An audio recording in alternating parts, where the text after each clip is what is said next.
इससे बेशरम सरकार कोई हो नहीं सकती कि जो लोग, जो सरकार जनता की भावना को ना समझते हुए वो लगातार उसके विपरीत काम करती है, मैं समझता हूँ वो बेशर्मी की बात होती है।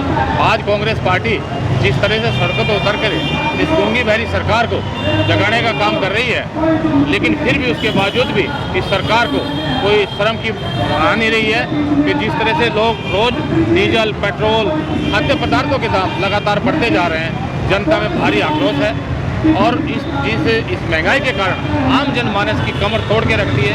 आज जनता में इतना भारी आक्रोश है कि सरकार अगर आज चुनाव करा दे तो मैं समझता हूँ कि 0/0 इस सरकार का रह जाएगा।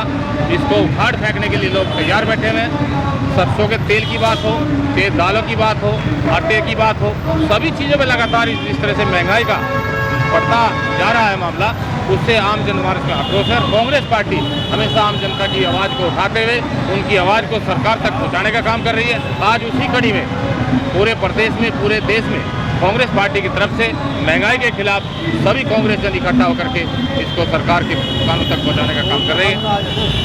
2 साल हो चुके हैं कुमारी शैलजा को, संगठन अब तक खड़ा नहीं है, क्या कमियाँ रही? देखिए, संगठन का जो कार्य है वो बड़ी लीडरशिप के हाथ में होता है और कांग्रेस पार्टी के लीडर इस बात को लेकर गंभीर हैं कि संगठन बनाया जाए।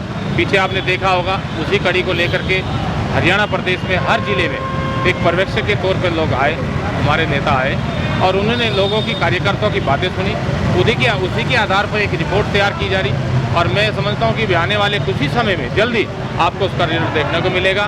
संगठन पूरी तरीके से मतलब मजबूती के साथ खड़ा होगा और कुमारी शैलजा जी पूरी तरह से प्रयासरत हैं कि जो लोग ज़मीनी स्तर पर कार्य करते हैं, जो लोग कांग्रेस के निष्ठावान कार्यकर्ता हैं, उनको जिम्मेदारी दी जाए और उसी को जिम्मेदारी को लेकर के मंथन पूरा जोरों से और जल्दी इस संगठन का विस्तार हो जाएगा। पंजाब के अंदर कांग्रेस पार्टी के अंदर घमासान मचा हुआ था, वही घमासान आज हरियाणा के अंदर है। 20 विधायक दिल्ली जाकर बैठे कुमारी शैलजा को हटाने की मांग कर रहे हैं, क्या कहना चाहोगे? देखिए, कांग्रेस पार्टी में एक लोकतंत्र, प्रजातंत्र का कार्य चलता है। लोग, हर कोई नेता हो, विधायक हो, MP हो, उसको अपनी बात कहने का पूरा अधिकार रहता है और वो अपनी बात रखने के लिए हाईकमान में बार बार कहते रहते हैं। लेकिन मैं समझता हूँ कोई बुराई नहीं है अपनी बात रखना, वो अपनी बात को हाईकमान तक पहुँचाना, उसमें कोई बड़ी बात नहीं है। लेकिन कांग्रेस पार्टी के हाईकमान में जो लोग नेता बैठे हैं उनकी बात को सुन करके सही फैसला लेते हैं। वो जल्दबाजी का फैसला नहीं दे। यहाँ भारतीय जनता पार्टी की तरह नहीं है कि सांसदों को, विधायकों की आवाज़ को दबा के रखा जाता है, उनकी बात को सुना नहीं जाता है। तानाशाही की तरह की पार्टी नहीं चलती है। कांग्रेस पार्टी में पूरी तरह से प्रजातंत्र, लोकतंत्र है। आप देख रहे होंगे यूथ कांग्रेस का भी चुनाव के माध्यम से एक लीडरशिप देने का काम कर रही है। अब हरियाणा में यूथ कांग्रेस का चुनाव चल रहा है। जिला अध्यक्ष, ब्लॉक अध्यक्ष या प्रदेश अध्यक्ष का चुनाव एक आम कार्यकर्ता की आवाज़ पे चुने जाएगा।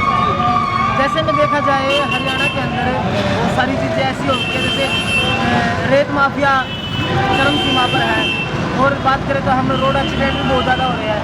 ऐसे में सरकार का क्या रवैया है, कैसे काम? देखिए, सरकार का जहाँ तक देखने को मिला है, किसी भी सरकार के मंत्री की, मुख्यमंत्री की, किसी अधिकारी पे कोई पकड़ नहीं है, ना उनकी बात को सुना जा रहा है। सब अधिकारी अपनी मनमर्जी से कार्य कर रहे हैं। जिस तरह से इस सरकार में भ्रष्टाचार का आलम है, वो आप देख रहे होंगे, जगह जगह रोज भ्रष्टाचार के केस आ रहे हैं, रिश्वत मोटी दी जा रही है। जो काम जो है ना, पहले कोई बात भी नहीं करता था पैसे लेने की, उसमें बिना काम के वो पैसे के काम नहीं किया जा रहा। आप यहाँ निगम में देख लीजिए, रोज आए दिन भ्रष्टाचार के कितने बड़े बड़े खुलासे हो रहे हैं। लेकिन सरकार ना तो कोई इंक्वायरी करने के लिए तैयार है, ना उस भ्रष्टाचारी को पकड़ने का काम करती है।